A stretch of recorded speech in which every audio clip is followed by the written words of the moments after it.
The problem with WWE, oh man, is this going to be a good one? I got my championship here, and unlike most wrestlers that are booked creatively, I hold my title for more than 3 days. Because championships, we all know they mean nothing in wrestling. Let's hold this, and I'm going to show you how I watch product. First thing I do to reduce sound, I don't have to hear anything. Headset on fleek, how are you? The next thing I do, hearing it is bad, but seeing it is just worse. I put on my sunglasses as such. And this is usually how I watch the professional wrestling products that come on Monday and Friday. It's the best way for me to deal with it because if I can't hear it and I can't see it, it really isn't that bad. But enough of this. Okay, if you watch wrestling, you know how awful WWE is. A lot of you like to justify their mistakes, and this video has your name written all over it. Today I'm going to talk about the problem with WWE and why it never ever will be what it once was until one thing happens. There's no telling how long this video will be because WWE has quite a lot of problems. Now a lot of you are blind to these and will say, oh, but AEW does the same thing. AEW has their own problems, but we're not talking about AEW today. We're talking about WWE, okay? AEW was created with the sole purpose of giving people who were tired of WWE's political, generic crap an alternative to watch. Now, they haven't been perfect, but they put on much better wrestling, they have much better character development, and they have way better storylines. And if you can't seem to see that, maybe I can open up your eyes just a little bit. Okay, now I'm not going to go over every single one of WWE's problems, because there's quite a few of them, for those of you that are living under any kind of rock, as I like to say. The first one, for my eyes, is creativity, or the lack thereof, or just not existing. There's no creativity in WWE. Very rarely do we see any type of storylines that involve something creative, something different, and something out of the box. Now, it's very hard nowadays because social media is very prevalent. A lot of things get leaked. A lot of things are very easily predictable, and that's part of the problem. You've been watching wrestling maybe as long as somebody as me. You know that a lot of it is predictable, okay? And that's not so much the problem, but it's the creativity aspect of it. Now, I'm going to give them some bonus props here because they do consist of some things that are creative and aren't always awful. The first thing that I think of is Bray Wyatt, the Bray Wyatt character.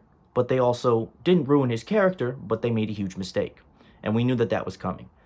The first thing was they made this Bray Wyatt character. It was different. It was out of the box. He had a nice entrance. He was built up like a monster. And they did it very well. Okay? Now, this whole video is not going to be me shitting on WWE because they do some things right, okay? Believe it or not. And again, I am not the Messiah. I am not the God that people are going to pray to. But I have a general understanding, and I'm a very good speaker when it comes to different things like this. Okay? They developed his character very strongly. They then went on with the Firefly Funhouse gimmick, which I thought was horrible at first. And then I said, you know what? This is actually a good idea. They built his character. He was unstoppable. They gave him the title. I said, this is great. And then all of a sudden, Super Showdown comes, and they make a huge mistake. And we all knew that this was probably going to happen. WWE has a problem with relying on old part-time talent, and that's no disrespect to them, relying on old part-time talent who have images that are already developed, already created, okay? Guys like Goldberg, guys like Undertaker, all the respect to Undertaker, because it's a different situation with him. Guys like, what's another example? Even John Cena, okay? These guys are already developed, already have images, so it's not a problem that they're on WWE television, but it's a problem that they're suppressing talent that is much younger, could definitely use the boost, and are in the prime of their career. Now, again, they've all earned respect. I've been one of the people that have always said that Goldberg was massively overrated. That doesn't mean I don't think he's talented. Yeah, I think he's talented. I think he has a good look. But I think he's overrated. There is no justifying, to me or to anybody in this wrestling community, that somebody like Goldberg, who can barely even move inside of a wrestling ring, should have beaten someone like Bray Wyatt for a title. Not just in general, for a title. Okay? So the idea here was they had Goldberg bury Bray Wyatt, who was a hot character with a championship that should still be on his waist, because they thought it was a good idea. Why is Goldberg still in a wrestling ring to begin with? Okay. But you have him come back? All right. Not the worst thing in the world. Shouldn't be in any type of championship picture because that takes a spot away from someone that should be there. Okay, by the way, is EC3 even still employed by the WWE? Does anyone know that? Where the hell is Mustafa Ali? Guys like this, who have talent that is limitless, are being suppressed because Vince McMahon has this agenda to bring back old part-time talent, whether he's doing it for cheap ratings or he's doing it because somewhere in his mind he thinks that people actually want to see that. Okay, so now Goldberg has the title. Okay, their next mistake, now this was a recent mistake, this is not a whole mistake in general. This is them going on with WrestleMania. Okay, why is WrestleMania going on? Nobody said to cancel WrestleMania. That's the problem people are getting in their heads. Nobody said the show had to be canceled. They said delay the show, okay, because they canceled. Listen, I hate the people that'll sit here and say, oh, they couldn't cancel it. That's bullshit. That's bullshit, okay, because they stopped an entire league from beginning. They stopped 2 leagues that were in progress, okay, and they're at a point now. Restaurants are takeout only. Cities, states, countries are locked down. And you're telling me that going on with WrestleMania is a good thing because you want to give the fans something to cheer about? Wouldn't you rather have the fans that spent their money, saved years worth for some of them, to come to your show, still have the opportunity to enjoy it in the summer weather? Okay? You can delay WrestleMania. When you are Vince McMahon, you can delay whatever the hell you want because WWE, what they also like to do is they also like to pretend things never happened. And that's another problem with their storylines. They will advertise a show. They will do something. They will say this is coming up. There'll be a world event going on. And they like to pretend that it's not even there. Now, I know they don't want people to think. And I know that they want the people that are watching their show to have an escape from reality. But they should have mentioned on the first show, listen, we know that this is going on, this is tough, but we're going to continue to entertain you guys to the best of our ability. If you were watching the WWE product and you were much younger, you would think, what the hell's going on? Maybe not in that scenario. They like to put things under the rug and pretend they never happened. Matches that were advertised, championships here, this here. They like to pretend things never happened that they advertised, okay? And they will make no mention of it. They like to string their audience like they're fools, and they won't realize it, okay? Shitting on their fans! Oh my God! I don't believe it. I don't believe it. Now, when a fan approaches a wrestler for an autograph or anything like that, the wrestler has no need or doesn't have to give that person an autograph. So even if they said no, fuck off, that's a dick thing to do, but they don't have an obligation to do that, so that's not what I'm talking about. Fans will give their opinion. They will say things. Let's talk about the fans that say it in a nice manner, okay? There is no company that shits on their fans more than WWE does. They will block their fans. If they give an opinion to a wrestler, the wrestler will block their fans. Okay, WWE will not acknowledge their fans, okay? And WWE has this whole thing centered around the idea that they do things for their fans. They are a very charitable organization, and I do respect that. Make-A-Wish, all those type of things are great. I do think that they generally care about the fans, but when it comes to the aspect of the product, they have not given us anything that would be worth watching, okay? And that's not just recent, that's in general. There is no creativity. Okay, there's nothing out of the box. There's nothing unique. That's what separated the Attitude Era from so many other eras. And I've just been going back and watching the Attitude Era. Is the creativity, the uniqueness, the different things that they were able to incorporate. It is like anything you do. If you do not grasp the audience's attention, they will flock somewhere else. Up until AEW existed, there was nowhere else.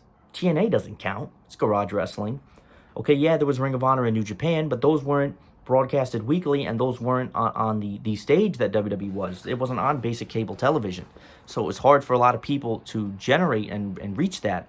Now, here comes AEW. It's on TNT, and we have this alternative. Now, people will say, and I will also admit that the women's wrestling in AEW has been very, very underwhelming. Their division has been almost non-existent. Their tag team division is fantastic, by the way. But I don't understand also when people say, oh, look at WWE putting AEW on the map. The only person from a WWE background that put AEW on the map was Chris Jericho. Everybody else came after the fact because they were disappointed and they were being misused on the main roster. Because when you sit here and you look at everything that Jon Moxley has done on AEW in the time frame that he has, it just goes to show you how very close-minded and lack of self-awareness WWE has. There's no telling me that you can't have something on your product for someone like, at the time, Dean Ambrose. There's also no telling me, and I believe we knew this long before he came back, that you have nothing for Matt Hardy, because Matt Hardy came up with one of the most brilliant and outlandish and just unbelievably genius gimmicks in the history of wrestling, and he made it work on TNA. He came to WWE, they tried it, ruined it, shot it down. There is no creative freedom in a WWE presence, and that is the bad part. That is the problem, okay? You don't let these guys who have these special abilities shine as someone that they're capable of being. Jon Moxley was a caged animal towards the end of his time in WWE, and AEW came and he was a monster unleashed when he debuted, okay? He won the championship, and he's on cloud 9 right now because AEW gives him that creative freedom to be the character that he can be the best. It is all about, not just in life, but in wrestling, being the character that you can utilize to the best of your ability. And it gives AEW a lot of ratings. And it shows every single week. Okay? Same thing with Matt Hardy. WWE ruined his broken gimmick. He's in AEW. He's had one appearance in AEW in front of nobody. And it has garnered more attention than most things in WWE have this entire year. Because they let him be who he's capable of being. We get told all the time by wrestlers who are no longer in the industry that it's very political and it's self-driven in WWE, and these wrestlers don't have the freedom to execute the things that they are best at. And it shows. It shows when they go to another industry and they are this character that we never knew, and it's not because they grow, it's because they have that freedom. Championships, just like this one. Now, they've done a little bit better of a job with it as of late, but in general, champions in WWE have no to them. This person has the title, the next week they lose it. This person won the title 18 times. It will never be to me how many times you hold a championship. I've always been one of those guys.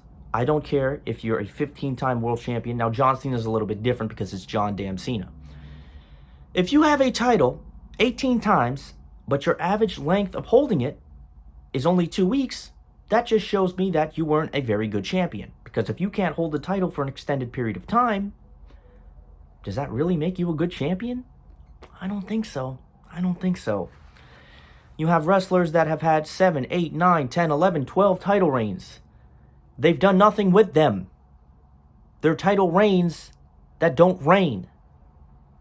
They are title reigns that are just there. If you have the title 7, 8, 9 times in 2 years, but you've only held it for an average of 2 weeks per possession, that's not very good. No. If you are a 4-time champion in 10 years, and each time you've held the title, you've held it for 10 to 14 months, that's a lot more impressive to me. Okay, not only does it show that their champions aren't valued, it shows that WWE does not have any type of long-term booking because they just throw the title like it's a hot potato. They take the title, oh, you want a championship. Oh, fuck it, you got a championship. You want one, you got it. Have you win the title. Next night on Raw, we're going to flip them right back to the previous owners. What does that do? Once in a while, you can do something like that, okay? But if you're flopping the title around like it's a fucking fish, that's not entertaining. That's not good. Because it makes your title holders look weak. Look weak.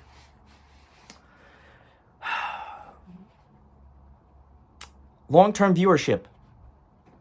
Is there a time where you watched a Monday Night Raw on a Monday and said, SmackDown's coming on Friday? Well, now SmackDown's a different brand. Forget that. Is there a time where you watched a product on Monday from start to finish and sat there and said that was good? First off, it's a deal they have for the next couple years, so it's not going to stop. 3 hours of anything is way too long, okay? A pay-per-view is different. WrestleMania could be 4 hours, I get it. 3 hours of a weekly television show is too long for anybody. I don't care what it is. I don't care if it's Law & Order. I don't care if it's Friends. I don't care if it's your favorite show. 3 hours is too damn long. It is very long, okay? And most of the time, the show would still suck with 2 hours, but there's been some cases where if Raw ended and you minus that third hour of whatever happened, the show would be a lot better, okay? Their idea to go to a 3-hour weekly show was a horrible decision, and it backfired quickly. Backfired quickly. But again, one of the final points I want to make is, why does these shows have no continuation? They don't garner new viewership.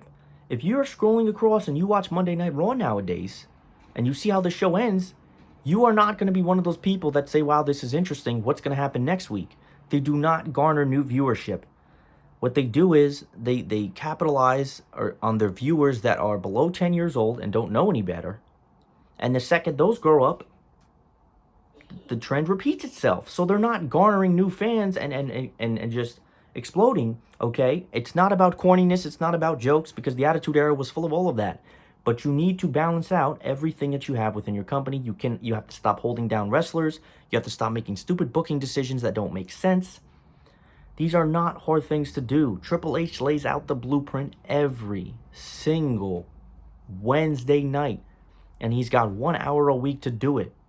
Triple H is in connect with the wrestling fans and what they want and what is popular nowadays. Vince McMahon is not. Vince McMahon is not, and it shows every single week. Every single week. Okay? And I would never in my life wish it upon anybody. I don't wish it upon him. I would never wish death upon Vince McMahon ever.